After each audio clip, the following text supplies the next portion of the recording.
This is Mikey T, the movie star, and I'm outdoors. Pay attention. I'm not saying I'm outside. I'm telling you that I'm outdoors. We outside. Yeah, that's right. That is a non-aggressive fashion. Outdoors. I'm in Coney Island, so I'm going to be on my best behavior. Y'all remember what happened when I was in Philly?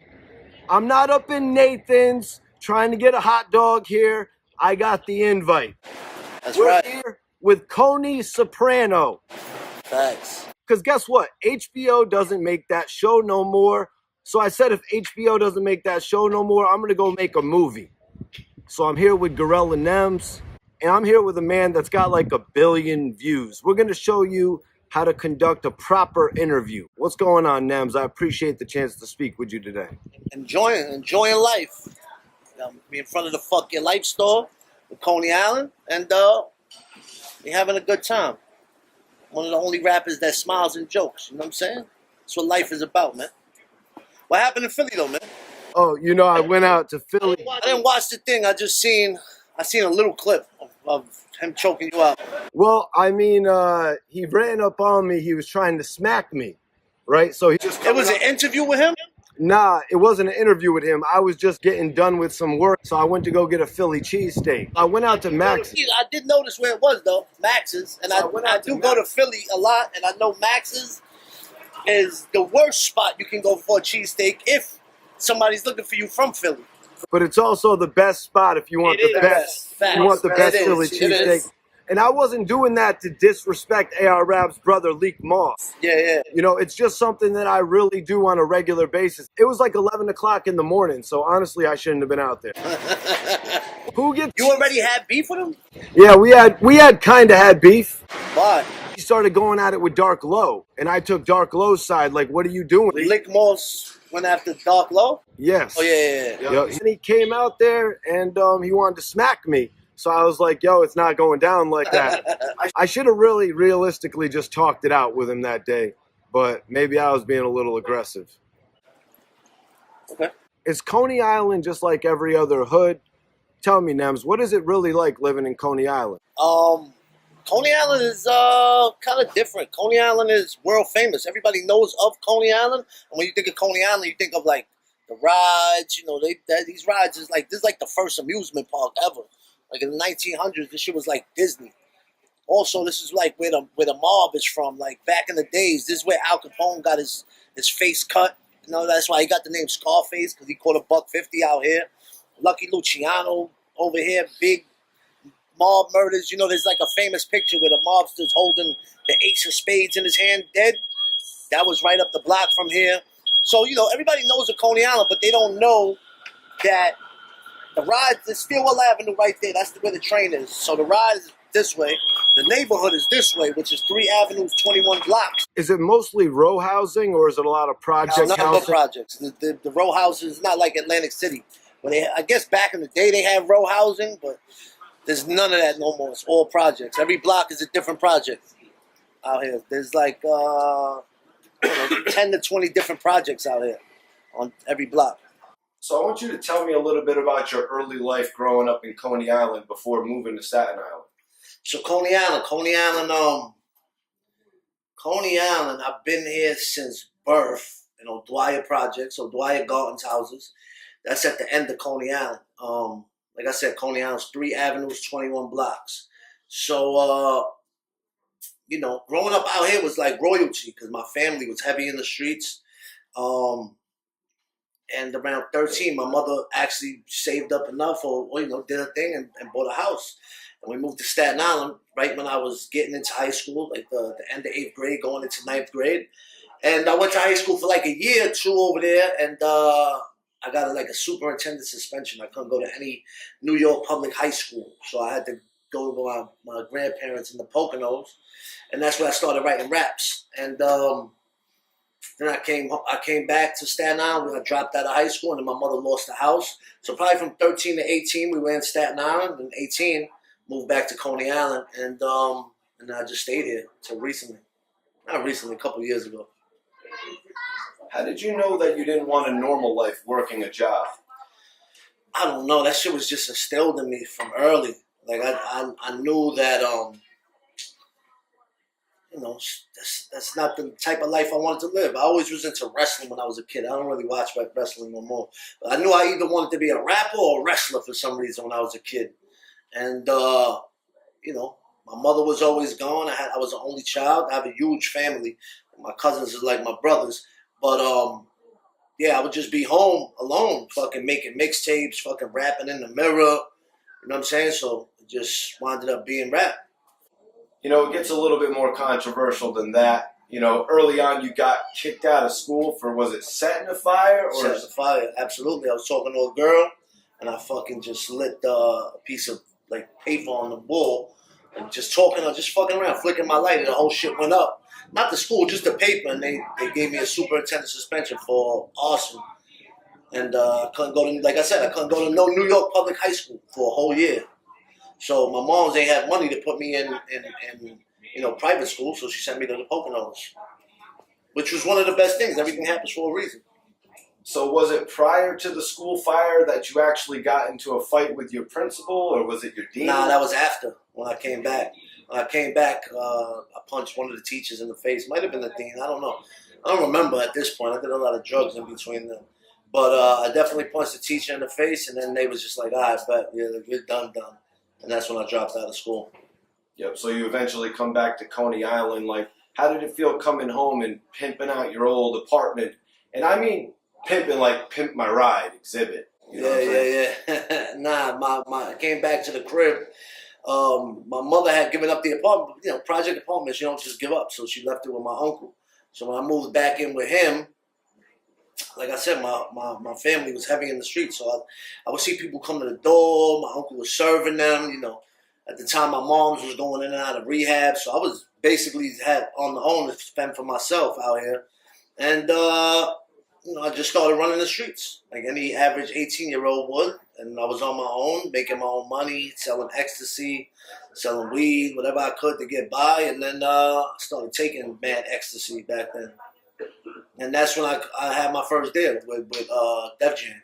A lot of rappers get criticism when fans don't understand like why they want to go back to their original environment. I can see that sitting in your store here today, that, you've never turned your back on where you come from.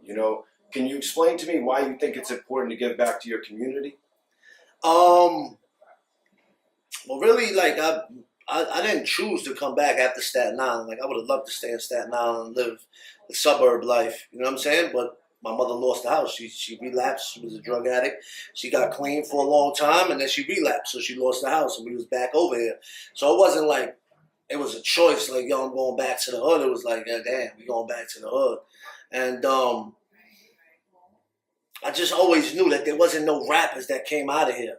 There wasn't any rapper that came out of here. There was like ball players, Stephon, Sebastian Telfair, now Lance Stevenson, Isaiah Whitehead, a couple others, but there was never no rapper that came out of here that was signed, like officially signed.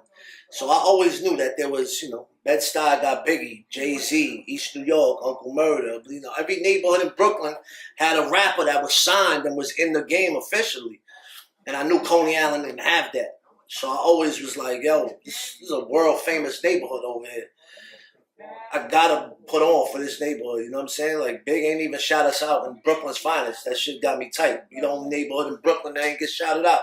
I was like, yo, I gotta put on for this neighborhood, you know what I'm saying? And like with my family running things, and also with me just running around, like I was good on every block out here because I moved dolo. However I move, I move dolo. If there's a problem, I handle it dolo. Yeah, I have family, I have friends that will hold me down, but for the most part, when you see me, you will see me roaming around these streets dolo. And so I was cool on every block, good on every block. And I was like, I got to represent for out here, man.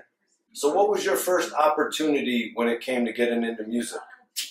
The first opportunity was, I was battling. See, back then, before social media, it was like, you just had to be outside in New York City. And every night, or every week they would have battles, but it wasn't like Fight Club or nothing. It was just like one night battle. You had to battle like fucking 8 people in one night and win maybe $100. And that's what I started doing and getting my name known. And I started winning these competitions, one called Bragging Rights, and one, just different battles. And then you would link up with other rappers from throughout the city. And then I met Rob Love, who was maybe an A&R or somebody higher up at Def Jam. And he gave me his card and was like, yo, we start a new label. Come up. And then I went up there and I met with, they had some shit called Spit Records. It was Stretch Armstrong's label. And they wanted to sign, they had Joe Button, this other kid, Jinx the Juvie, and then they had me. And I had a partner, George Burns. And so they was like, yo, we want to sign y'all. You know what I'm saying? And then 9/11 had happened. And my partner just bugged out and thought the world was going to end. And then he stopped rapping. He started rapping like a Christian rapper. And I was like, nah, I ain't rapping that. I'm rapping regular. And they was like, yo, we don't want y'all separately.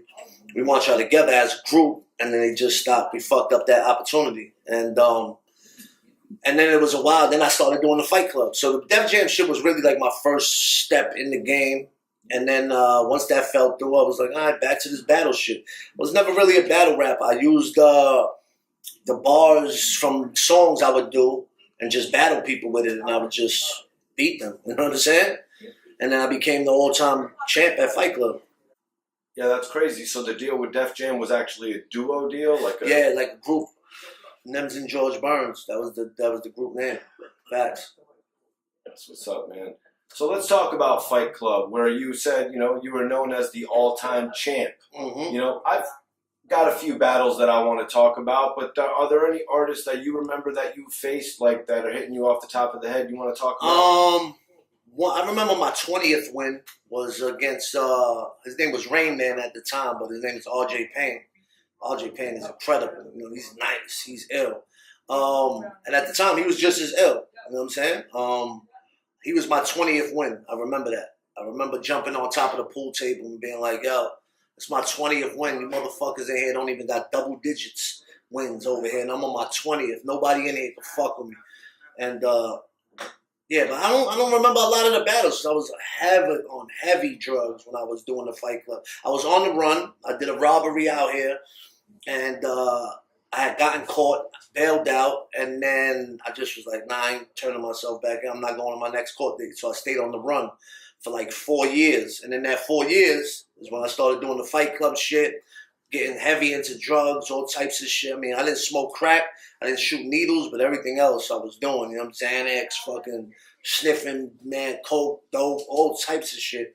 And I was just beating everybody. And it just was like, I don't remember a lot of this shit. A lot of people I met in the years after that, yo, I'm thinking this is my first time meeting them. And they're fucking like, yo, we hung out before. We met at Fight Club. We fucking hung out. And I'm like, damn. I judged your battle. Yeah. And I'm like, damn, homie, I thought this was my first time meeting you. My bad. You know what I'm saying? Fuck it. So I got to ask, man, how did you decide from, spitting raps that you were going to get into MC battling?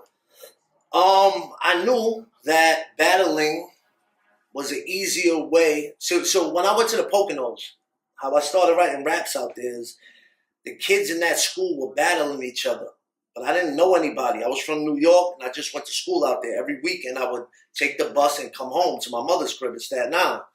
So I didn't really make friends. I would just go to school, go to my grandparents' house after school, and have nothing to do. So I would just started writing raps, and the kids were battling. And I was like, I know I could come up with some iller shit than these kids in the school. So the last day of school, I saved up a year's worth of my bars, and I was like, yo, I rap. And I battled the best kid in the school, and I finished him bad, where the whole school was crazy. They didn't even know I existed because I was just always mad quiet. And then, when I went back to that school after the summer was over, because I was back home in Staten Island, everybody in the school knew me. And it was a great feeling. So I wrote my first rap was a battle rap. So I knew that battle rap was an easier way to get your name known than handing out CDs or having people listen to your music that don't know who you are. So my partner, when the kid George Burns, he would stay home, make beats, write the raps, and I would be the one really going outside and winning the battles. And I was like, yo, I'm gonna get the name up, and then you just keep making the songs, and we fucking, then we'll have a bunch of songs on deck when the opportunity comes.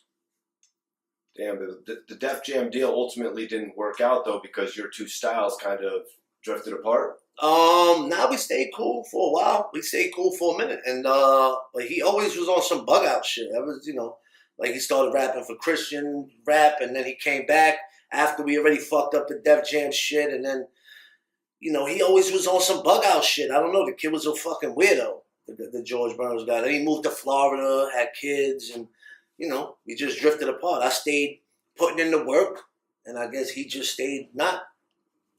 Normally an artist won't just get a chance to participate in a league like this off the rip. Like, how did you even end up being involved with the Fight Club in the first place? My man, this kid named Laro, who was like a singer. He hit me one day and was like, yo, they got some. So I told you I was battling in New York, so every week was a new battle. So he was like, yo, they got some battle tonight, man. I want to bring you. And I was like, nah, I don't feel good. He was like, yo, I'm going to pull up. I got a bunch of Xanax, just take some. I was like, all right, pull up. Took mad Xanax, and I just went. I won. I won the battle they put me in, and I thought that was it. And then they called me like a week later, like, yo, we having that Fight Club shit again. We want you to come back. And then I went back. I won. And I just kept going back and winning and winning and winning. And I found out, like, yo, it's just some industry shit. It's not even open to the public. But that guy Laro, he must have had some connections, and he brought me in there. And once I got in there and was winning, it was already lit.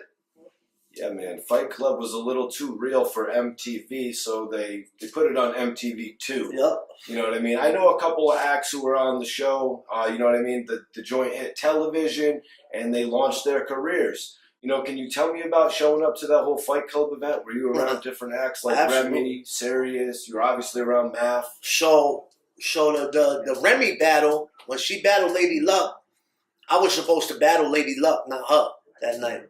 So what happened, when I used to do Fight Club, I used to come from Coney Island, go, I'd be around I'd be around here, chilling, hanging out, getting high, smoking weed, just outside.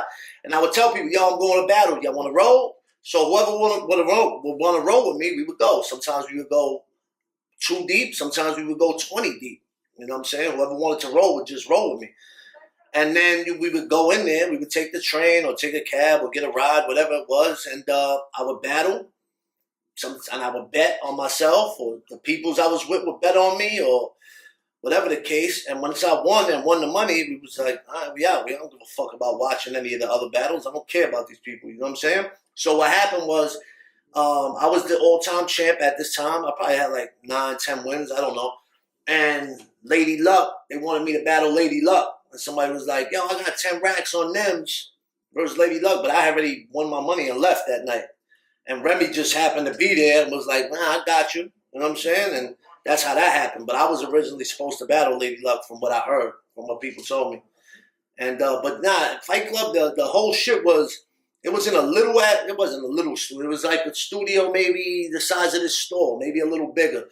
And it would just be packed. Like it was standing room only. You couldn't, it would be filled with rappers, their whole crews, executives, magazines, TV shows, all types of shit. And as soon as I would walk in, I would just yell, fuck your life. And then, I always had, I would always be super high, and I just didn't give a fuck. And I always knew that the people I was with was ready to get down with me and fight and do anything. So I always had that bravado with me. And plus, once you step in that building, you got to put on your rapper mask, like your MC mask, and also your just thug mask, because anything could go down in there. We would just, it would just get sometimes crazy, but a lot of the rappers already knew. I already was cool with all these people. So, but it was definitely a tense environment when you got in there. Definitely. Sirius Jones came already when I was already, because I had stopped going there. Once I won like a couple times, it was some weird shit, because then after the first like 5 to 10 weeks, it was run by Riggs Morales from Shady. He started it. And then he stopped fucking with it for some reason. And he told me, yo, Nems, I don't fuck with it no more. So it just became like dudes from Uptown. I was hustling. They started running the show. And then they came to me, was like, yo, Nems, we want, we starting like Fight Club Records. We want you to be down with it. But I already was in talks with Riggs and Shady. They wanted to develop me as one of their artists. So I was like, man, I'm kind of fucking with Riggs over here. And then it was, they started fixing battles against me, from what I heard. I don't have concrete proof, but they would, people would tell me, like, yo, all three of the judges would come up to me and be like, yo, we all voted for you, and they called the other dude's name. So they started fixing battles, and that's when I stopped fucking with them a little bit, and then and stopped going up there as much. And that's when like dudes like Sirius Jones started coming around. But in the beginning, it wasn't really, they wasn't there. Remy was there in the beginning. And the whole shit on MTV, that came out after I got caught for my felony, for the robbery charge. I had to do a 1.5 to 4.5. So when I got caught, I went up north, and then they started showing the battles on TV. So it worked out perfect for me. It kept my buzz going while I was locked up. I came home, and the shit had been playing on MTV every night when I was in jail. So it was like perfect for my buzz. I came out and had this crazy buzz going already. You said tense. I heard RJ Payne say he recalled battling you on Fight Club. He actually told my guy Panda Chop that things were about to go left with y'all. He said your bars were so disrespectful that it almost led to a fight. Is that true? I remember, for some reason, I think I remember it because it was my 20th win, and also my tooth had come out, my front tooth. So all my people was like, yo, don't battle your fucking tooth. I was like, nah, I don't give a fuck. You know what I'm saying? I'm Nems. I'm Nems Gutter. That was my name, but I wasn't Gorilla Nems. I was skinny. I was Nems Gutter. I was like, I don't give a fuck. And I remember when I beat him, like I said, I stood on the table. And after I beat him, he was like, I can't lose to this guy. He only got a tooth. I was like, yeah, that's from kissing your fucking mother. You know what I'm saying? But I was always ready to fight when I was in there. Tensions was always high. But yeah, at the end of the day, it was always a mutual respect. Me and RJ got a couple joints done now recently. You know what I'm saying? Like, it ain't no real beef. It was just a tense situation. Everybody wanted to be the top guy in there. And I was the top guy in there. He even said the legend Pee Wee Kirkland calmed y'all down. Is it true that happened? Pee Wee Kirkland was always in there. So for somebody like from Philly that's coming there, he's going to remember better than me. You know what I'm saying? Because I was there every week. Everything just gets mashed together in my mind. So I don't fucking remember. But Pee Wee Kirkland was always in there, 100%. So that sounds about right. When you see someone like Math Hoffa that you battled, is it kind of surreal? Like, I can't believe Math Hoffa has the hottest podcast on the internet, and he started with me. Nah. I salute him. I was on there. I was on the podcast. Facts. I had a dope episode up there. It was like more of us. Because for years, I was like, man, fuck Math Hoffa. Because for a while, when I came home, YouTube had just come out. And there was only one out of my 20 plus. Hey, Yo, gotta quiet down out there. I hear you clearly. So Appreciate you, man. Out of the 20 plus battles, none of them shits was on fucking YouTube except one, Nems versus Math Hoffa, and it said Math destroys Nems. So I'm like, I know the Fight Club people don't give the footage out. They don't give the footage to nobody. Nobody has battles. Even if you look now, they don't have no battles from Fight Club. You can't find them. So how does it mysteriously wind up in Math Hoffa's thing where he puts like more round? If you notice, it went 4 rounds, I believe. They show like 4 of his rounds and only 3 of mine, or 2 of his rounds, 1 of mine. I'm like, So I'm like, how is you ain't post when I come back? How you destroy me and don't show my rebuttal? But so when I seen him, when I came out, I was like, yo, what's up with that? He was like, and that's, again, they started fixing battles. And when you go to Fight Club, they never told you who you was battling. They would just be like, all right, next up, Nems versus. But yeah, I told him. He was like, nah, that goes again. Like, they were fixing battles. Like, they told Math he was battling me. It's unanimous. Yeah. And also, they told Math he was battling me. He had rounds of disrespectful shit where I didn't even know who he was when I battled him. But since then, I see Math mad times. It's water under the bridge.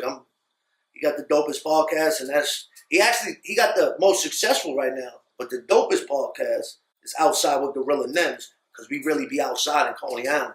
You heard? But Math is my guy. Nothing but the best. Yeah, salute, man. I just wanted to ask you, like, what type of inspiration is that, for the youth of Brooklyn to see that, both of you guys thriving at this point in time? Absolutely, it shows. You could come from the bottoms and make it. That's why I put this store here, man. You know what I'm saying? I don't live out here no more. I own a house. I'm chilling now. I don't have to be out here, but I choose to show the kids from this community. Because when I was coming up, ain't nobody had no fucking store out here. You know what I'm saying? Nobody. And also, I would meet people here for merch before I had this store. You know what I'm saying? I would drop shit every week. And people would meet. And then after the Bing Bong shit and all of that, people would start to just come in here just to see the fucking block. And I was like, yo, I'm going to capitalize on this. You know what I'm saying? Put a store here. So when they come see the block, they spend some money too. Facts. We're going to talk about that. What did you think of Math taking a comedic approach with you rather than being aggressive? Smart. You can't out-aggress me. You know what I'm saying? Like, I'm the kid. It's funny that back then I was known as the most disrespectful rapper, and now my shit is don't ever disrespect me. Sometimes I look at that like, yo, that's crazy how that shit played out. And it wasn't even like a thing in my mind where I was trying to make that happen consciously. But it was smart. Like, when you battling me, especially in Fight Club, it was like, you can't out-aggress me. You can't out-disrespect me. So he was smart. He took the comedic approach. I haven't watched that battle in mad long. I might have to watch that again. But he killed it. He killed that shit. I was tight when I used to see that shit. Little bitch. But it was smart. You know what I'm saying? He did what he had to do.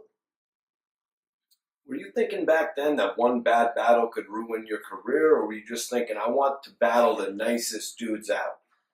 I didn't give a fuck. I just wanted to get my name out there.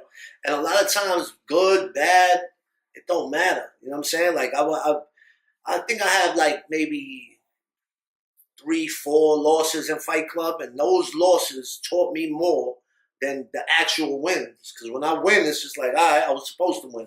When I lost, I really got tight, and I was like, oh, I gotta come 10 times harder than the last shit that made me really go and sit and write some crazy shit for the next battle to make sure I didn't lose and get embarrassed like that. Because I was embarrassing. If I'm the king of something and I claim I'm the nicest, if I take an L, then you take all my fucking credibility. You know what I'm saying? So, it just made me go harder. Back then, if you lost a battle like Freeway did to Cassidy, that was crazy though. That's different. See, with that, Cassidy and Freeway, it was like a one-sided battle. You had homie didn't even rhyme and said throw on a beat. But when I would lose, it was like it would go to the 4th round. You know what I'm saying? There's only 3 rounds in Fight Club. If we go to the 4th, that means the first 3 were mad close. Sudden death. Yeah, so it wasn't like you got it destroyed, like it says in the fucking description. You know what I'm saying? Of math shit. So it wasn't that bad of a loss. You lost, but people still fucked with you and recognized your talent. Damn, so I wanted to ask you, were you ready for Math in that sudden death? Absolutely not. I was fucking high off mad cocaine. I remember. That was like, I was not ready at all. Like, I just wanted to, like, just rhyme, win some money, and get the fuck out of there. You know what I'm saying? I remember that night. That's one of the nights I remember because, see, when you take Xanax makes you feel like you're ready to fight and, like, whatever. You don't give a fuck. When you're on cocaine, it makes you kind of like timid, not as aggressive as being on Xanax and shit like that.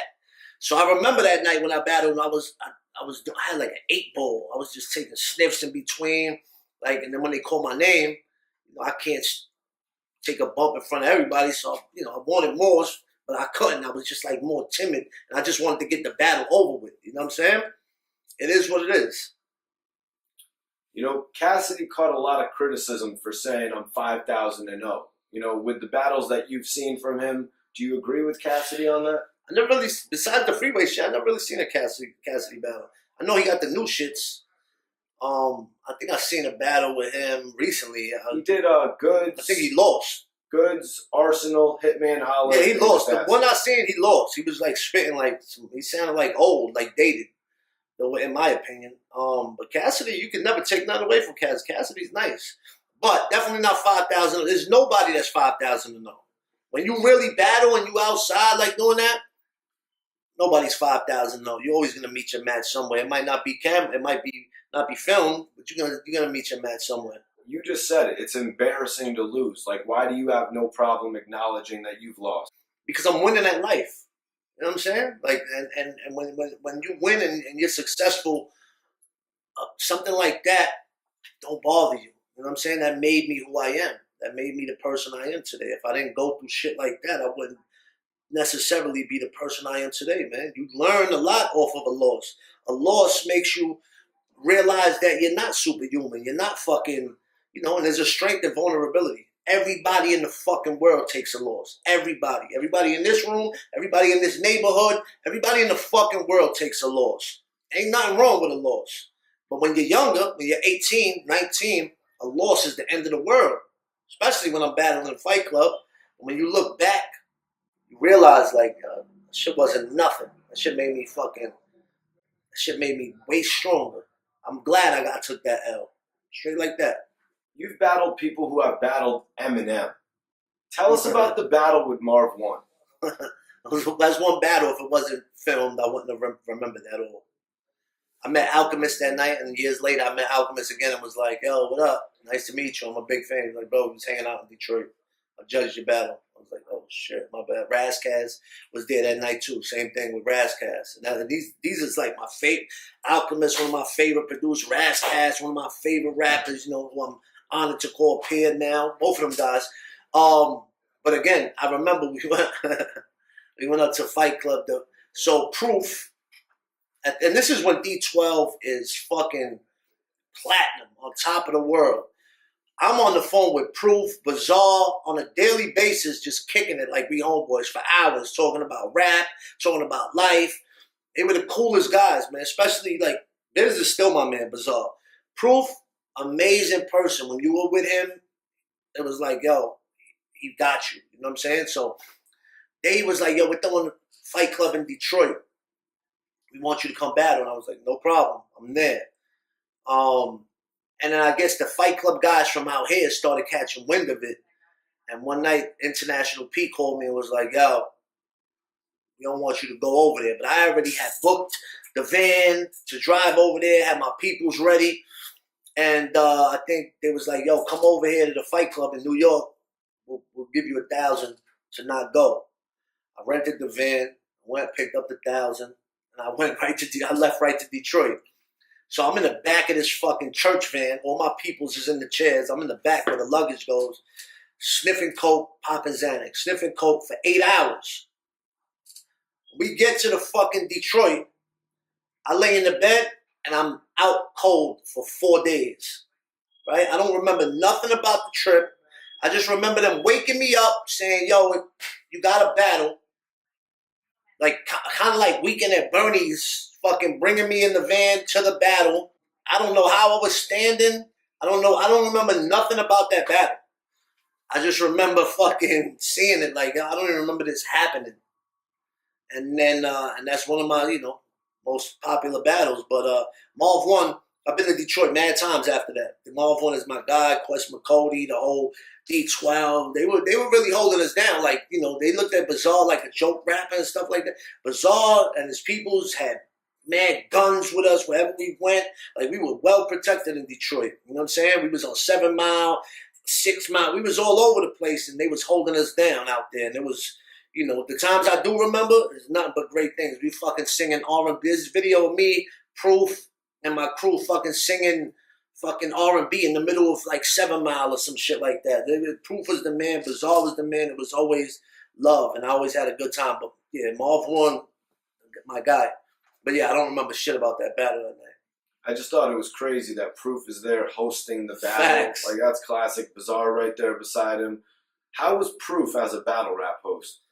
You know what? I could see why he was loved so much in Detroit.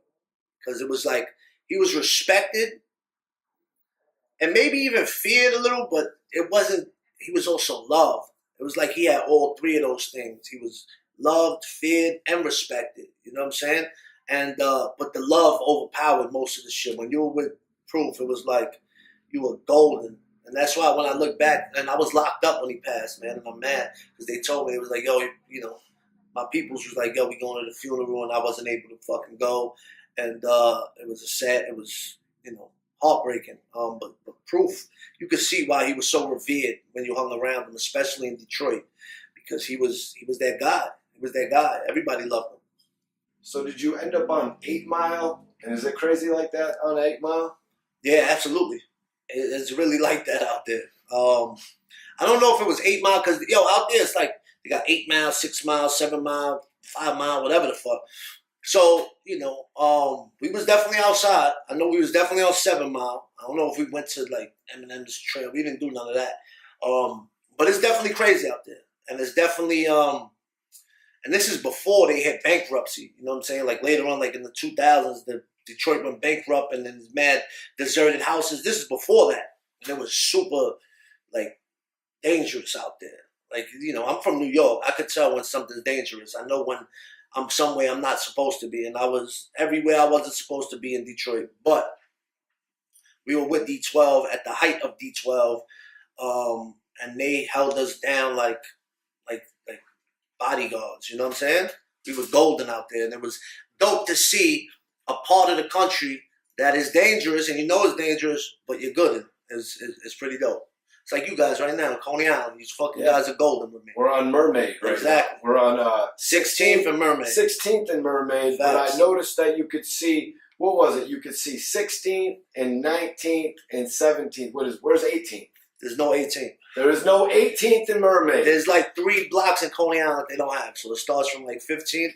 There's no 18th. There's no 26th.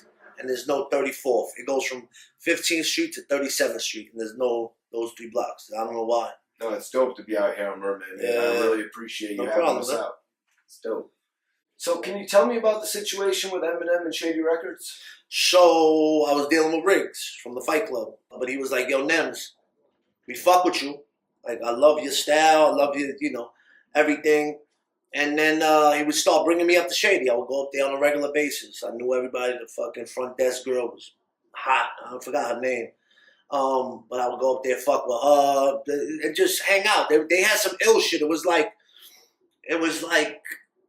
you go up in the elevator and there's a big metal door and the guy opens it up. You just see the eye hole. And then once they know when you're good, they open it up and it's like, oh shit, it's a whole record label up here.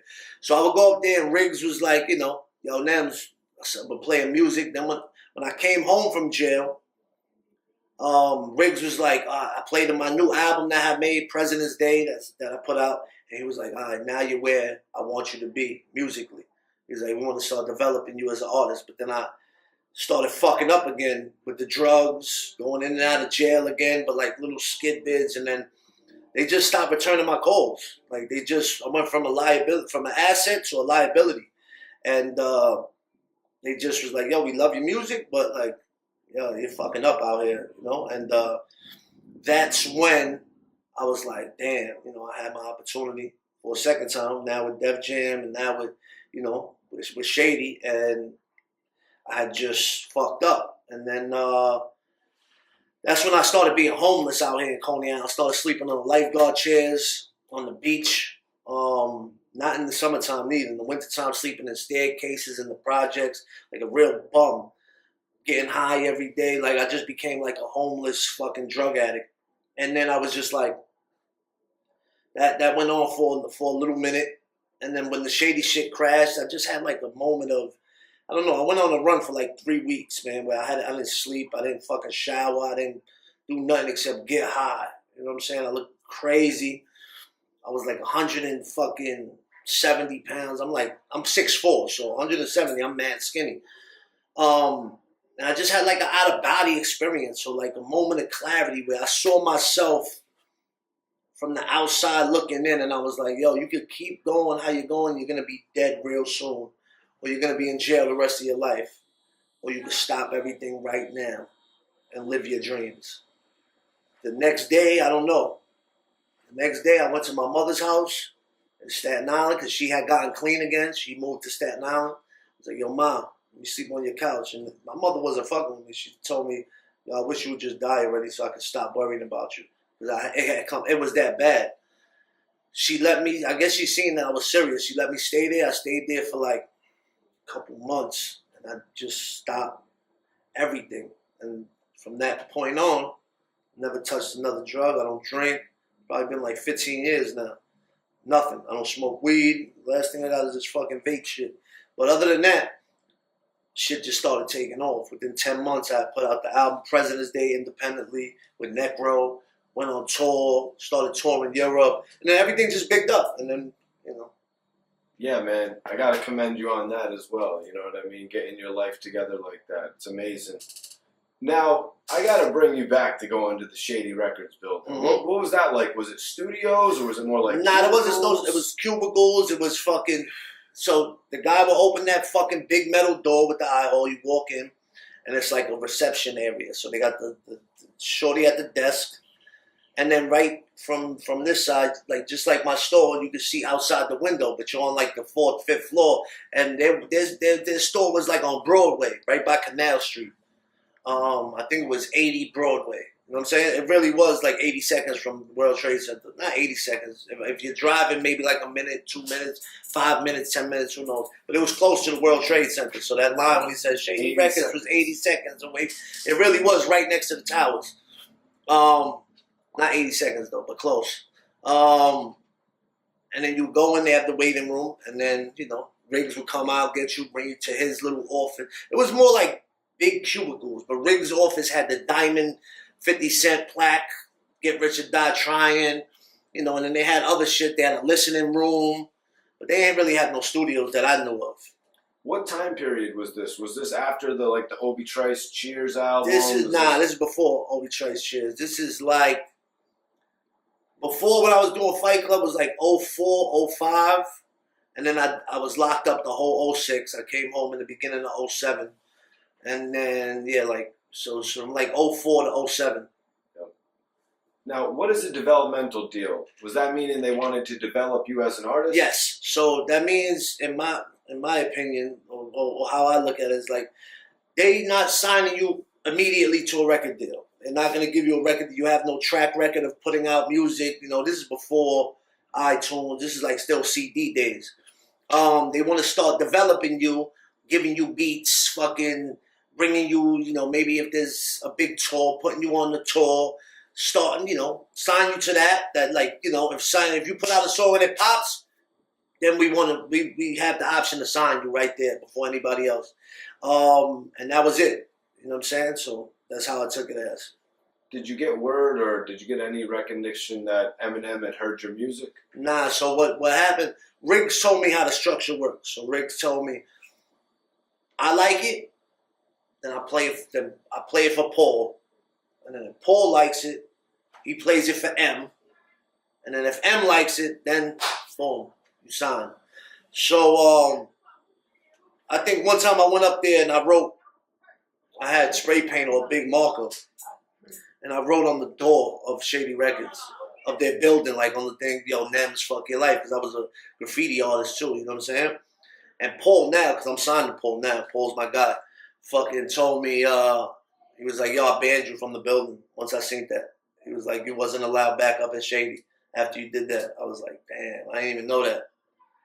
And look, fucking 10, 15 years later, fucking I'm the first artist he signed to Goliath Records with Virgin Music. That's crazy. So what did they have you on camera out there spray painting, tagging? I mean, the it said building? Nems. I don't. Nems with a C? Nah, with an S. So even if that's a different writer, Nems with a Z. That's my guy. But they didn't need me on camera. They knew it was me. I was going Obviously. up there. Yeah. They knew it was me. Explain this to me. You caught a robbery charge in 2003, bailed out, and then went on the run? Yes. So, my day-to-day basis out here in Coney Island to get high was I would wake up and I would walk right here to Stillwell Avenue. Stillwell Avenue is full of dollar cabs. So they're not legal. So I would just be like, nah, I can rob them because they ain't going to go to the police. They're not supposed to be picking you up anyway.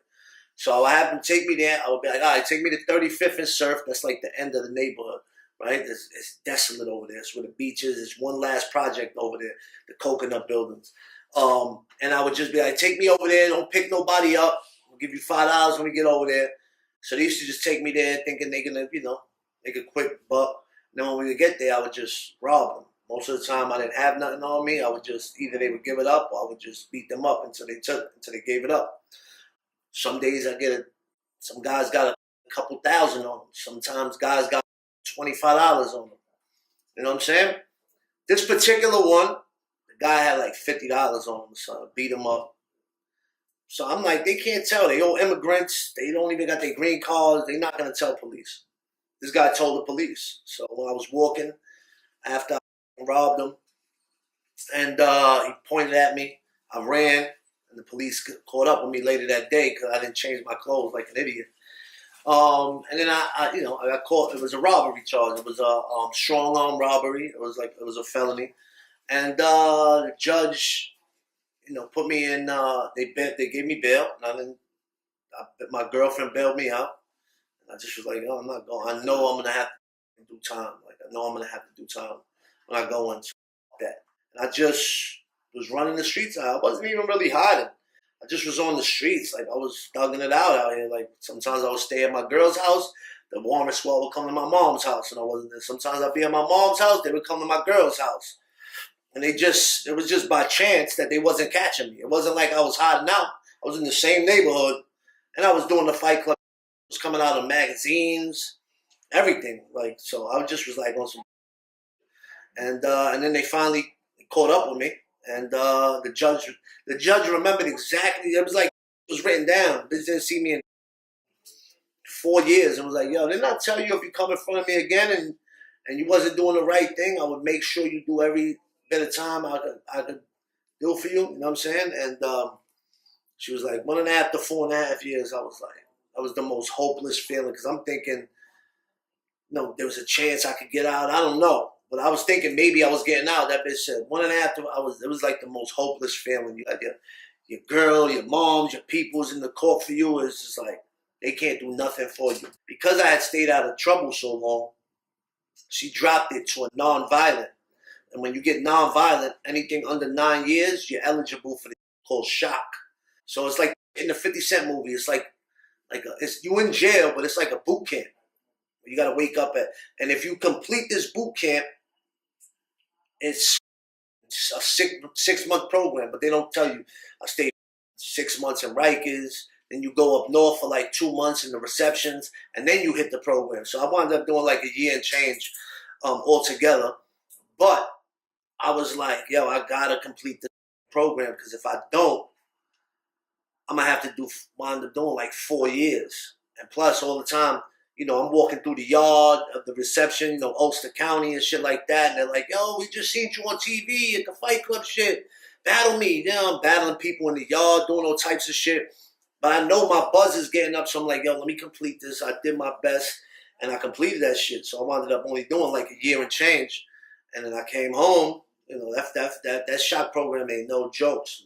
Sometimes I think back like, damn, lucky I had the shit motivating me to come home, the Fight Club shit, because if I didn't, I would have just been, man, fuck this. I'll do my time. Because you're doing 4 years, but you just chilling. You know what I'm saying? You get calm with that boot camp. So you got to wake up at 5 in the morning, fucking shave your whole face every day, fucking work out for an hour, run like 3 miles every day, fucking, you get 3 meals a day, 5 a.m., 12 a.m., and like 5 p.m. There's no commissary. You can't buy no commissary. You get a visit once every 2 weeks, and you make a phone call once every 2 weeks. So that shit is like crazy. And I completed it. And then I came home, and I went on parole for a little bit, and that's it. So how'd you actually get caught, and how long were you on the run? I was on the run for over 4 years, and I think like housing police caught me, like the welfare office or something. I don't fucking know. I was doing some shit. I don't fucking some bullshit, some simple shit. And they made a call on you. Yeah, they ran my name. They said, "Give me your ID." Ran my name, and I'm like, it was like these ain't real cops, but they was real cops, and they fucking. You gotta come with us. It was like they came. They hit me with the okie doke. They was like, "Yo, come to our office real quick." When I got to the office, I'm sitting in the chair. They just cuffed my hand to the chair. And I was like, oh, these motherfuckers got me. Some stupid shit. So I want to ask you, is Rikers more crazy than the MDC, the Manhattan Detentional, where Diddy is currently housed? I never been to MDC. I actually, I never been to MDC. I got arrested in Manhattan before, but I just went to the bullpens. The MDC, I never really stayed there. Rikers Island is gladiator school, man. If you could go two ways. You could go there with your chest out, and they're gonna test you immediately, or you could go just chilling, like, yo, I don't want a problem, but if there's a problem, we'll get to that. Old timers used to tell me when I was in Rikers, yo, we like your style, shorty. I was young. It was like, you stay to yourself. You know, I had commissary, so I didn't have to bother nobody for cigarettes. I didn't have to bother nobody for food, nothing. I always had my own, so I just stay to myself. Like, if you fuck with me, then we'll deal with it. But when you want some shit like that, it never really happens. Like, people respect that type of shit. Just stay to yourself, wait to get bailed out, and you'll be all right. What do you think about the retired warden saying that P. Diddy is an official gang target? Absolutely. P. Diddy is a world-recognized figure. So if you got somebody that's a fucking bum their whole life, has no claim to fame, nobody will ever know their name. They're locked up in Manhattan, coming down for court, and they got a life sentence. Nope, when they die, they're gonna be fucking forgotten for life. Nobody's gonna even know they existed. If I cut P. Diddy in his face, people are gonna remember my name. You know what I'm saying? Like Orlando Anderson. We wouldn't have known his fucking name if he didn't kill Pac. You know what I'm saying? We would have had no idea he even existed in this world. He's dead now. You know what I'm saying? But because he killed Pac, his name lives forever. Same thing with Diddy. You fucking stabbed Diddy, you killed Diddy, you fucking cut Diddy. Your name's gonna be known forever. And that gives you props in the jail too. Oh shit, that's the dude that cut Diddy. Hey, give him some soup. Yo, he did. You know what I'm saying? It's easy. That goes with any celebrity. That's not just Diddy. Any celebrity that goes in there. Do you think money will help him? Can he pay for the protection? Absolutely. Absolutely. Because then you got fucking wolves in there, and you got fucking connivers that all they got to their name is their reputation. All they got to their name is that they're tough. They ain't got nobody looking out for them. They don't got no money. They got nothing in there. They got nobody looking out for them on the outside. They see somebody like Diddy, they're like, yo, this is my meal ticket. I protect Diddy. Like, I'm eating good every night. You know what I'm saying? I might get fucking a guard might show us her tits. I mean, he might fucking guard and pass off to me. Who knows? You know, the possibilities are endless. So yeah, I'm gonna hold them down because I'm gonna eat good. I ain't got nobody looking out for me. You know, why not? So absolutely, it goes both ways. So I want to talk about your relationship with the late, great DJ K. Slay. Mm-hmm. Rest in peace. You know, it wasn't hard to see that Slay saw something in you. Could you tell me a cool story or something you could share about Slay? Slay was the man. So Slay, I never had met him until one day my man Ron Mills from Sirius XM hit me up and was like, yo, I got a slot. It was like 4 PM. He was like, yo, I got a slot for you tonight at 8 o'clock. We need somebody to come up and rhyme on K. Slay down. You got bars? I was like, I always got bars. And I went up there, and that was my first time meeting K. Slay, and it's one of my more famous freestyles. I bodied it. Raekwon called after, was like, yo, this kid killed it. And from that point, K. Slay was like, yo, you go whenever to come up here. And then I started going up there on a regular basis. And then one night, I did another show up there. Me and all my people, no. I'll tell you what it was. I was eating at Del Frisco's, which is right next to Sirius XM. So me and all my people was eating at Del Frisco's. We come out, and K. Slay is walking with like 3 bitches, bad bitches. Straight stunt. Right? Yeah, straight stunt. My man's like, oh, Slay, he's talking to one of the girls, and Slay either told the bitch, like, Slay was like, yo, come here. Walk a straight line. He did some pimp this chick. Where she was like, my man was saying something to her. I guess he must have seen like Shorty was giving my man some love. She stopped her right there in her track. Yo, come here. Walk a straight line. Made the bitch walk a straight line that she stood right behind him. And then say another word to my man. It was like some real pimp. I was like, oh, Slay really got it like that. And yeah, they threw me on the 200 deep joint, and Slay was just always somebody that was accessible, especially if with you and he knew you was a real rapper, like if you really had bars, and because he comes from that golden era where it was like you really had to rap, and if he knew you really could rap, all it was like a text or email with your new, and he was playing it on Hot 97. He was the first one to play me on Hot 97, actually, and you know, it was always an open door with him, especially for real spitters or real mother.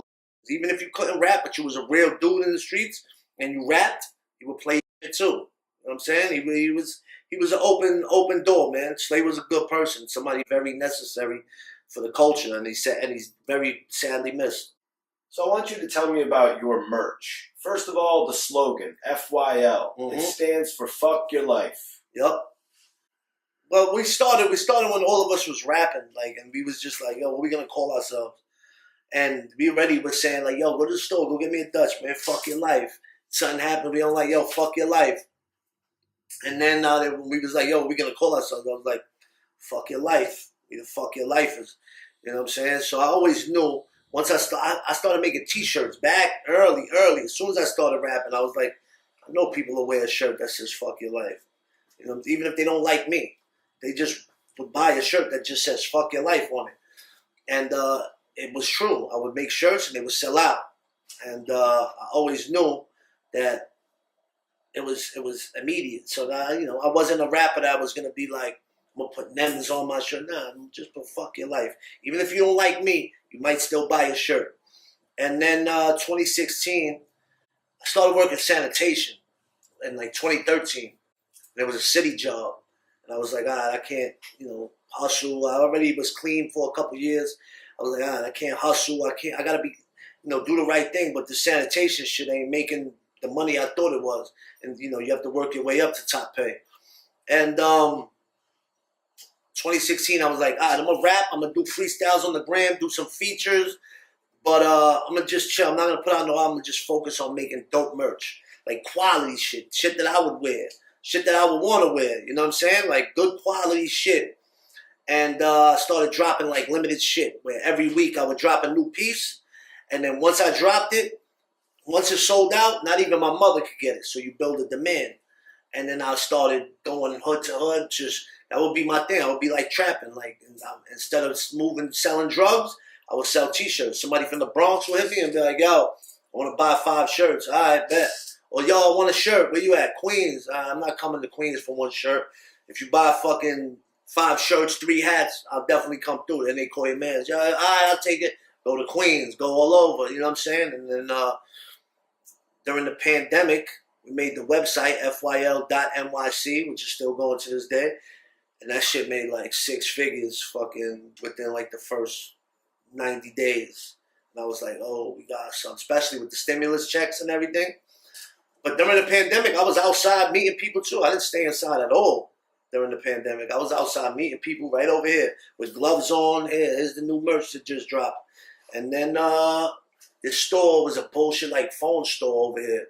And I was like, this shit's gonna close down soon. I never even heard of the phone company that it was. It was some bullshit. I was like, this store's gonna close down soon. And I'm gonna take the store. I talked to the owner of the building. And I was like, yo, when they close down, I want the spot. And then they closed down. A crackhead had robbed it. I don't know what happened with that. But the people was like, we don't want this no more. And then I was like, I'll take the store. And it's been like that. We almost 2 years now we've been here. I'm right on Mermaid Avenue, and then, you know, and then if they can't make it to the store, you can go on the website, and you know, the merch brings in more money than the merch is a daily money. You know what I'm saying? Yeah, I've seen that with guys like Wallow. Yeah, you know what I mean, schooling me to the game on that. What made you realize I don't want to be an online retailer? I want people to be able to pull up to my store and be able to buy stuff. Like we said, with the with the bing bong shit and the don't ever disrespect me, people would come in here ready. Like we would see people from fucking Florida come over here, people from Norway, from fucking Germany.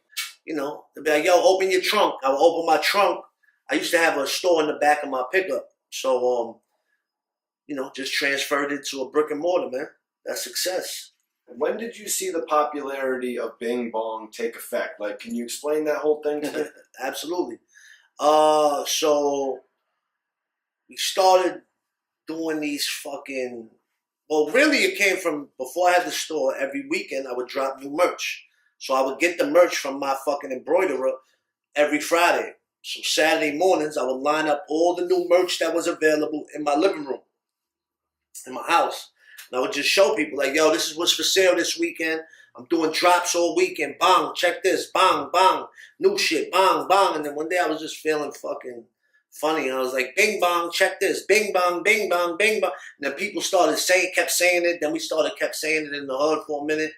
And then the Side Talk kids came and we did an episode with them and I said it. And then that shit just fucking took off. But it didn't take off immediately. Like, it took off, like, within ourselves. We were saying it. Then I did another Side Talk episode where we were saying it. And then that was in, like, April. The whole summer had passed. And then, like, probably, like, November, those fucking Side Talk videos just started taking off where TikTok started going crazy with them. I don't know. Somebody, like, a account that I don't even know. They didn't even have no videos. They just posted the 2 Side Talk videos I did, and them shits got millions of views, and then people started doing the voiceovers. And I was like, oh, shit. I quit my sanitation job. I quit the day the president said it. When the president did the bing bong shit, the voiceover shit, I was like, I ain't never going back to the sanitation shit. I was in my house with a merch all over my house because the website was going crazy. Like, I had never seen nothing like this. Made like $20,000 a day during the height of the bing bong shit. Where I was just like, I had people at my house helping me pack the shit because at this time I was still packing it myself. And then we sat down for lunch and I started seeing like my DMs when I opened my Instagram. I was like, what the fuck is going on? Seeing it, the president said, yo, bing bong or whatever he said, him and the Jonas Brothers. From that point on, I was like, I'm not packing this shit no more. Y'all do this shit, I'll pay y'all. I'm never going back to sanitation. And then I just started getting mad club bookings and fucking strip club bookings where I would make more in one night than I did in a month in sanitation. And then, you know, the money was already coming in with the merch before the Bing Bong shit. And I already had Bing Bong on a shirt. I had the song Bing Bong that was on my album that came out in August. So that was like 2 months before the shit really went viral. So I had the song in place. You know what I'm saying? So everything it was just like worked out perfect timing. So is there a specific meaning to it, or is it just a it's just word? like, yo, this shit is fire. Bing bong. I don't know. It's just like, it's an adjective. You know what I'm saying? If you wasn't good in English, figure it out. You know what I'm saying? It just means you could just say bing bong was whatever. You get punched in the face. Bing bong. Just fuck the bitch. Bing bong. You know what I'm saying? Anything. I don't know. The people want to know, what is Nems binging? What is Nems bonging? Anything possible. Whatever's making me money is I'm binging and I'm bonging, all of that. One thing it's not is, I heard mad times, it's the train doors. She ain't got nothing to do with the train doors, bro. I ain't ride the train in fucking 15 years. You know what I'm saying? It had nothing to do with the train doors. People be wanting to be that. You know, oh, it says the train door sound. Bing bong. Nah, if I would have said fucking ding ding, they would have said the same thing. No, train door sound, ding ding. You know what I'm saying? So, and the Don't Ever Disrespect Me shit just came out of necessity again. My album was coming out. I wasn't on no label. I was like, yo, I gotta promote this shit. How am I gonna promote this album coming out? And we were right here in front of this barbershop before we had the store. And I just turned my phone on. Yo, don't disrespect my album coming out in 7 days, looking like fucking Super Mario. Da da da. And then I was like, don't disrespect my shit in 6 days coming out. And I did it for the whole week when my album was coming out. And then by the time the album was coming out, it was like, yo, we kind of don't want your album to come out, man. We kind of want you to keep making these videos. And I was like, I got something here too. And I just kept up with it. And it just took off too. And it was a perfect timing thing, man. When it's meant to be, when you put in work for so long, man, shit just starts falling in place. When you're consistent and you've been, dedicated to this shit just happens. And I always had mad shit in the stash. Like I had the whole album with me and Scram Jones that got me the 3-album deal with Paul Rosenberg. In the stash when the shit was happening. I met with mad labels. Republic, fucking all types of different labels. Rosenberg just came with the right shit. It's crazy. Fucking a decade later, after getting banned from Shady, the same guy that banned me signed me. That's the testament to just keep working with your head down, and the right shit's gonna happen, man. So how did the signing go down with Goliath? Rosenberg came right here. We signed on this desk right here. We brought this desk to the boardwalk right in front of the parachute jump. We signed the contract right there, man. Fucking so what happened with Goliath is Paul had started following me on the gram. And I'm a big believer, like my gram is not, I don't take that shit as a joke. I run it like a business. And I believe that once somebody follows me, I got them. Because they're gonna see what I'm really about. They watch my stories, they see, I take this shit seriously, And I asked Paul early when he first started following me, manage me. He was like, nah, I'm not managing nobody no more. I got enough on my plate. And then Scram Jones, we was working on this album, Rise of the Silverback, and Scram is very close with Paul. So he was like, when we finished the album, he was like, yo, I want to play it for Paul. We played the album, and Paul was like, what do you guys want from this? We told him how much money we wanted. We told him, what the looks we wanted for it. And he was like, I can make that happen for you. Give me a couple months. And I was like, all right, bet. And he was a man of his word. A couple months, he came through, gave me a contract, 3-album deal, sent it to my lawyers. Everything looked good. And Rosenberg been a man of his word ever since I signed with him. We dropped Rise of the Silverback last year, and now next up we got America's Sweetheart. That's the next album coming out. Best advice Paul Rosenberg's ever given you? I don't really get advice from him, man. When I'm with him, I be asking him mad shit stories behind the scenes. Shit, what happened? What really happened with this? You like this guy? I get mad information. Like I could sit with Paul and not talk about fucking anything going on with my shit for man. I just be soaking game up. One conversation I did have with him, he was just genuine. He was like, yo, it was something about money, but not with me. We was talking about, he was like, yo, Nems, I'd rather be successful and see you be successful than make another $1 million. You know what I'm saying? Because he's already at the point where he's, I would assume, set for life. You know what I'm saying? And he just kept it real. Like, yo, Nems, what makes me happy now in the game, like, that's what it was. I asked him, I was like, yo, does this shit even excite you anymore? Like, you've done everything with him. You've done, a million things with him. Does dropping albums still excite you? He was like, absolutely. We love this shit. He was like, with you, I want to see, I want to help you succeed and get to the next level. That would make me more happy than making $1 million. And, you grow up seeing, guys like this, and you don't really know the type of character they are in real life. And some rappers you meet, and they're fucking cornballs. Some rappers you meet, they're fucking lame as fuck, and they're such a letdown. And then there's some guys you meet, like Paul, like Ghostface, like Raekwon, like a lot of these guys, solid motherfuckers, and you be like, oh, all right. But there's some you meet that's like, damn, you a letdown. There's also, on the flip side, there's a lot of people you meet that like, this is a solid motherfucker right here. You're continuously going viral off the Don't Disrespect Me videos. In these videos, you let your guard down and you allowed the people to see a side of you that they don't normally see. Mm-hmm. And that's what made it great. How come it's okay to be funny? Because so many rappers are scared to be. So many rappers are scared to be themselves. Like I said before, man, there's a strength in vulnerability. Everybody out here is vulnerable, man. Everybody out here goes through shit. Everybody out here has a funny side. Everybody out here has a mean side. But it's okay to be all right, to be yourself, man. It's okay to smile. I'm not a gangster rapper, but I make aggressive, hardcore rap music. I don't live like that every day. I'm not walking up, yo, motherfucker. And there's certain rappers that do that, and they're the worst type. You're like, man, come on, bro, with this fucking act. Nobody walks around mad 24/7. And if you do, I feel sorry for you. Because that's not the way to go through life. But you have to show every side of you, man. People love that shit. Why do people love DMX so much? Because he was vulnerable. He cried in front of you. He prayed in front of you. You saw his downfalls. Why do people love M so much? Because he fucking tells you his problems with his moms. He goes through shit. Like the best artists are the ones that are vulnerable. You know what I'm saying? It's not the ones that are fucking Mr. Thug 24/7. Nah, it's cool to be yourself, man.